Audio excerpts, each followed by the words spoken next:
ሁሉም ቢሸሽህ፣ ሁሉም በሩን ቢዘጋብህ፣ ሁሉም በሩን ቢዘጋብሽ፣ ሁሉም ቢሸሹሽ፣ ጀርባ ቢሰጡሽ፣ ጀርባ ቢሰጡህ፣ ክፍት የሆነ ግን የአላህ በር አለ። ጭንቀታችንን ለሱ እንንገረው። ጭንቀትን የሚያስወግድ ቢሰጥ ማያልቅበት ሀብታም የሆነ ጌታ፣ የዓለማቱ ጌታ፣ የሰማይ ምድሩ ፈጣሪ ጌታ አላህ ብቻ ነው። ወንድሜ እጅህን አንሳ፣ እህቴ እጅሽን አንሺ። አላህ ሊቀበል ቃል ገብቷል። ኡድኡኒ አስተጅብ ለኩም፣ ለምኑኝ እቀበላችኋለሁ። ኡድኡኒ አስተጅብ ለኩም፣ ለምኑኝ እቀበላችኋለሁ። ኡድኡላህ ወአንቱም ሙቂኑነ ቢልኢጃባ፣ አላህን ለምኑት እንደሚቀበላችሁ እርግጠኛው ናችሁ።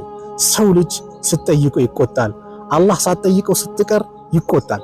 ሰው ልጅ ሳትጠይቀው ስትቀር ይደሰታል፣ አላህ ስትጠይቀው ይደሰታል። መን ለም የስአልላህ የግደብ ዐለይህ፣ አላህን ማይለምን፣ አላህን ማይጠይቅ፣ አላህን ማይጨቀጭቅ አላህ ይቆጣበታል። አላህ ሲነዘነዝ ሲጨቀጨቅ የሚወድ ጌታ ነው። ስለዚህ በሮች በአጠቃላይ ቢዘጉ የሱ በር አልተዘጋምና ሁላችንም እጃችን አንስተን ጌታችን ወይ ጭንቀታችን አስወግድልን፣ ድረስልን፣ ከዚህ መከራዋን ተጠብቀን ብለን ምንፈልገውን ጉዳያችንን ለሱ እናቅርብ። አላህ ቃል ኪዳኑን የሚሞላ ጌታ ነው። የኔንም የእናንተንም ችግራችንን ጭንቀታችንን አላህ ያስወግድልን። ሰላም አለይኩም ወራህመቱላሂ ወበረካቱ።